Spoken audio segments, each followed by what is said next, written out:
Let's jump into what's going on with the Ethereum Foundation and them being investigated. Kai, bring us up to speed on all the news that actually just came out yesterday or on Wednesday, since you guys are listening to this on Friday. Yeah, so yesterday there was some rumors that came out in the morning that the Ethereum Foundation was subpoenaed for its first time in its history, by the way. If Ethereum Foundation was subpoenaed by a state authority, but we didn't really know who, we didn't really know why. The only reason that this rumor came out was, I guess there's this warrant canary that is on their website, and when it exists on there, it means they've never been subpoenaed, and when that thing is removed, it means that they've been subpoenaed, and it's never been removed before, and yesterday it was removed. And so obviously people went to Twitter and started kind of speculating on what the heck is going on here. We still don't have clear direction on what this is or who exactly this is, but then a couple hours later, all of a sudden it came out that the SEC was probing crypto companies and basically doing an investigation to essentially prove that Ethereum is a security, which is a bit insane at this point. We've gone through so much, and the SEC has already approved an ETH futures ETF. So if they are right that ETH is a security, then SEC broke the law. So I don't even know how they're fighting this. It's very odd, but we'll dive into it. But anyway, that sort of came out yesterday as well, that they're basically launching this big campaign. And so it's a bit misleading, I would say. I don't really know where this campaign thing kind of came from. Ultimately, all it was is that the SEC has subpoenaed a few companies in the Ethereum ecosystem since the merge, which was 2 years ago, because they're saying now that Ethereum is proof of stake instead of proof of work, it's more likely a security than previously. But this happened a while ago. The companies, it's already been dealt with. It's not really a big campaign now. I think this is actually a little bit more headline news and not as much of a reality as we think, though I think there is something here. It's not all fake or something. Just don't think it's this big campaign like they said. So anyway, it's still sort of unfolding, the news. So we'll learn more as we go here. But there's a few really important tweets that were put out. One from Coinbase's lawyer and one from the ex-commissioner of the CFTC, which governs the commodities. So Brian Quintez first says, reminder, when the SEC allowed ETH futures ETFs to trade on its regulated security exchanges, it explicitly acknowledged the status of the underlying ETH as being a non-security and outside of its jurisdiction. Importantly, this ETF approval decision, October 2023, occurred well after Ethereum changed to proof of stake in September of 2022, meaning that to the SEC, ETH in its present state as of October 2023 was not a security. So basically he's saying they don't have really any grounds here, and it would actually be illegal for them to do this. And technically, because it's not a security, they actually don't really have any jurisdiction to say anything else because it is deemed a commodity. And so the CFTC is the one that actually has jurisdiction over this asset. So it's a weird situation going on. And then you had the Coinbase lawyer come out as well, and he just goes sigh again with the ETH misinformation as we await a decision on the ETH ETPs, which he means ETFs. Okay, let's talk about some basic facts about Ethereum. Millions of Americans hold ETH. It has been vital to crypto since its 2015 launch, and ETH is a commodity, not a security. Basically, what he's saying is the SEC has already taken this position, so it does not make sense for them to now go against this. So there must be something going on in the background here. I don't know if it's banks lobbying or who could be lobbying here or what's going on, but the Coinbase lawyer here laid out a bunch of different court cases that have proven that ETH is not a security, or at least have plenty of evidence to support this case. So basically, a summary of all this is, don't really know exactly why or what's happening. The assumption is this is occurring right now because the ETFs are, basically they have to make a decision by May 23rd, and they can't just say no. They actually have to have a reason to deny. It's not a delay like we've seen over the last few months. It is a yes or no, and I have to give a reason or I can get sued. And so my assumption is this is the SEC trying to build a case. It just feels like they're doing this a little too late, and in a topic around security that just no longer really is relevant or makes sense. So it doesn't seem like they're going to win this one. And the SEC has just lost. I mean, if they couldn't prove that XRP was a security, how the heck are they going to prove that Ethereum is a security? So I think we're going to see a lot of volatility and a lot of wildness over the next 2 months because the SEC obviously is trying to do something. Maybe they're getting paid or there's lobbying or something in the background. We're not really sure. But thankfully, we have people like the CFTC ex-commissioner and the Coinbase lawyers who are going to fight for this. there's speculation that Coinbase is going to sue the SEC if they don't approve this, because again, there's no reason that they don't. So we'll see what happens, but things are going to get very interesting over the next couple weeks, I think. Ooh, baby, grab your popcorn and buckle up. We're on for a ride. Let's go.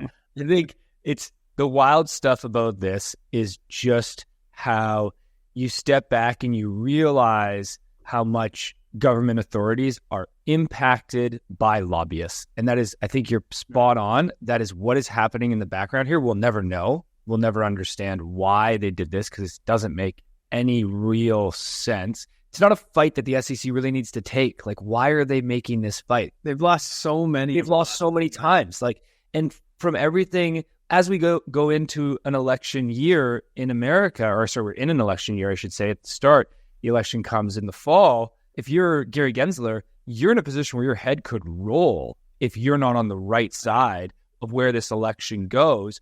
And so it would be the last time that you would want to pick a fight with the public and cause anybody to say, hey, you know what, Gary, you're not the one, you're out. It's just bizarre to me because when you look at the political side, crypto's not really a big deal to them. Like most of the politicians are done talking about crypto. Yes, there's bigger issues to the voters. Let me put it that way. And so when you have bigger issues to the voters, you sort of say, why does the SEC keep picking this fight? I don't know. Yeah. They had a better case in the bear market because a bunch of people lost money. So like voters would be happy that they were trying to like regulate and whatever. But now that everyone's making money, it's kind of swung the other way. And it's like, if you fight this stuff that everyone's making money on, which I think Coinbase said, there's tens of millions of Americans that hold Ethereum and hold crypto assets, right? So like these people all want this thing to go through, right? Like they're pumped about this. And so it is not a good political stance anymore. Maybe it was like, I don't know, 6 months ago, a year ago, but it is not anymore. So again, there's got to be something going on in the background. Obviously, we don't know what that is. But what's funny is it's basically Gary Gensler against who? Larry Fink and the boys over at BlackRock, because BlackRock doesn't give a shit what Gary has to say. They've got their ETF that they have launched, and they also are launching a $100 million fund on top of Ethereum. This was also announced yesterday, which is hilarious. You've got this like SEC saying that they're going after Ethereum because it's security and blah, blah, blah, blah, blah. And then you've got Larry Fink and the boys, the biggest institution in terms of assets under management in the entire world, that goes, oh, you want to try to go after Ethereum? Well, we're actually going to launch $100 million on top of Ethereum right now, launch a fund. And so BlackRock partnered with Securitize, which is like a fairly well like RWA company in crypto. So they partnered with them along with Coinbase, Fireblocks, Anchorage, and BitGo to launch a fund called BIDL, which is basically build, but the D and the L are switched, similar to hold, and the D and the L are switched. So that's interesting. Is BlackRock getting a little bit more degen, it seems? And it stands for BlackRock USD Institutional Digital Liquidity Fund. Like it actually it stands for something too. It's not just a ticker, right? Like it does. They did very well in the marketing of this. Yeah, quite impressed. It's interesting what they've done here. So basically what this is BIDL seeks to offer a stable value of $1 per token. So it's a stable coin essentially, but in the version of a fund. But what it does is it's a yield-bearing stable coin. So it pays daily accrued dividends directly to investors. And I don't know if this is completely permissionless. Anyone can buy it. That one I'm not completely clear on yet. But basically, dividends are going to auto accrue to investors' wallets. So you'll hold this on-chain, a dollar stable coin, and like it'll just come to you. You can trade it 24/7, 365. But basically what they're doing is they're taking the money. They put $100 million in here in USDC, and the fund is investing it all in cash, US Treasury bills, and repurchase agreements. And so basically it's a yield-bearing stablecoin, but in the way of sort of like a fund, or instead of its yield-bearing stablecoin, it's basically a tokenized treasury, I guess is what you could call it. But regardless of what it is, it's super, super cool that BlackRock is doing this.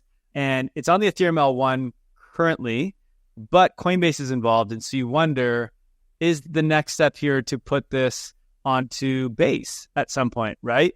Right now, I think this is for bigger investors, so it doesn't matter if it's on the L1. Interesting fact, for them to mint the 100 million USDC, cost them $5. So like, look, I know we say Ethereum L1 costs a lot, but in terms of like comparing that to the TradFi world, that is insanely cheap. So that's pretty cool. And then one other interesting thing, and I don't know if we have the tweet up here, Jay, to show, but we have the wallets that BlackRock has used to mint their USDC. And so we can see on-chain BlackRock's wallet and what they're holding. And so they have 100 million USDC on there. And then they also have like, was it Mug Coin or something? I don't even know what coin it is. They have Mog. They have like a whole bunch of wallets have sent meme coins to the BlackRock wallet because they want to be seen. The BlackRock wallet is holding their meme coin. So the BlackRock wallet has like over $100,000 that it's gained in free money. Yeah.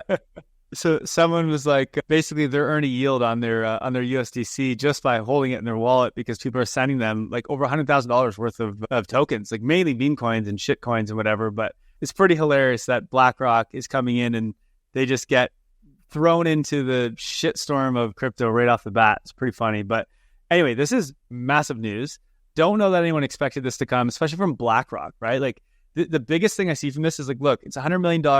It's not super massive, although it's a pretty decent amount, I would say. More, it's the signal this sends to every other financial institution in the world, which is, hey, we're the biggest, we're the best, and we're on chain. And so what do you think everyone else is going to do? Everyone is now, I mean, I'm sure many of them were already in meetings to like already do this, but everyone is now taking this real seriously because this is a really big deal.